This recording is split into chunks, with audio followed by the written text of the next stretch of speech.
where I found interesting. You were also hooked up with the Gambino, Danny Gooms, and Nino Molinelli. Mhm. How did you hook up with those guys? Yeah, obviously the names have changed. You know, the bureau Okay. wouldn't let me use some of the real names, but yeah, it was all those guys. They hooked me up. So what happened was when Charlie wanted to know, being an old school guy, he wasn't going to meet with me directly. He's too smart. So he went to those guys and said, "Listen, my nephew is doing something. You know, go Check look them at out. him and check these guys out." And this is all stuff I found out later from Intel. Um, and you know, he just watched from afar, watched from the sidelines, checked it out like a scout does, and just watched things unfold. Made sure I was good for it. And then when the time came, you know, some things presented themselves to us where it was an introduction to Charlie, and I met him. He called me and his nephew Jimmy to a meeting one day, and I didn't think I was going to have anything to do with it. But he said, "Yeah, my uncle wants to meet you." Wow. And we both have to go. And you know, and at the time he was leaving. He was living in Florida. He was in Jersey, and this is immediately after parole. I have no Yeah. idea how he pulled this one off, but he Wow. came to Jersey.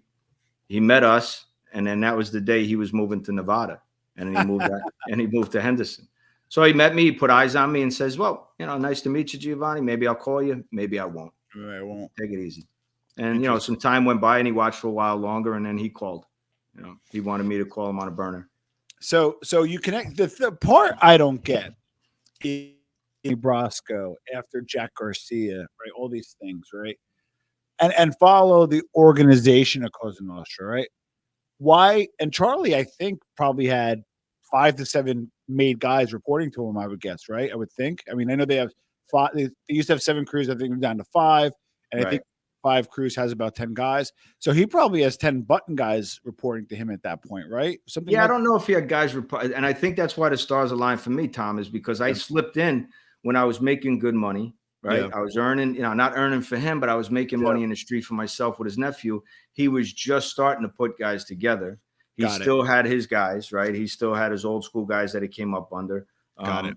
Old school guys, you know, Tinier, Scout Fanny, all Yes. those guys, serious guys. Yeah. He still had them, you know, close by to really mentor or help him Yeah. out.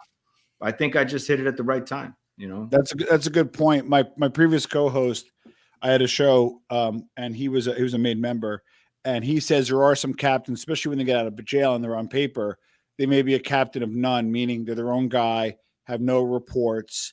Right. Because normally, you know how this works. Like, to be honest, you probably would have been in touch with an associate or at best one of his soldiers. So that did kind of work out. So that brought on Operation Charlie Horse. Now, listen, like I'm a regular guy, you know, I'm Italian American, but I'm still a regular guy. That was a dangerous one, brother. Like, walk us through how Charlie Horse was set up, and you put your life at risk. So walk us through that a little bit, Giovanni. Yeah, it was crazy. It was again, it wasn't planned. The FBI didn't turn around and say, "All right, it's Monday. Well, let's start an investigation into the decavs." So this was just things that it progressed. And I was like, all right, yeah, you know, I give it a shot. I knew the life, I knew the walk, I knew the talk. I was familiar with it but it almost bit me in the ass later too, because Luigi called me out one time and says, you know, you walk like us, you talk like us, you know, you're from this area, but you know, where you been your whole life. Yeah. So, you know, I had been questioned and it came up a bunch of different times. So they didn't just open their arms and welcome me in. I had to earn my way.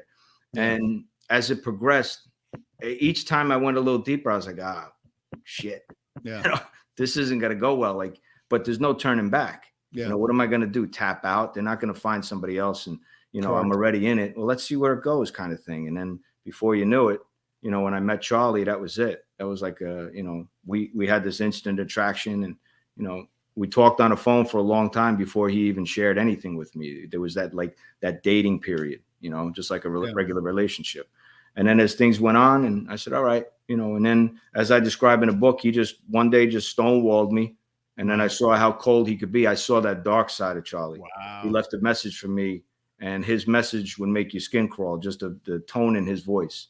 And I recognized that from growing up around these guys. Yeah. You know, the knockaround guys and the May guys I saw, you know, having meetings in the neighborhood. You weren't privy to it, but you knew when something was going on, you know, and you knew to get out of the way or stay away.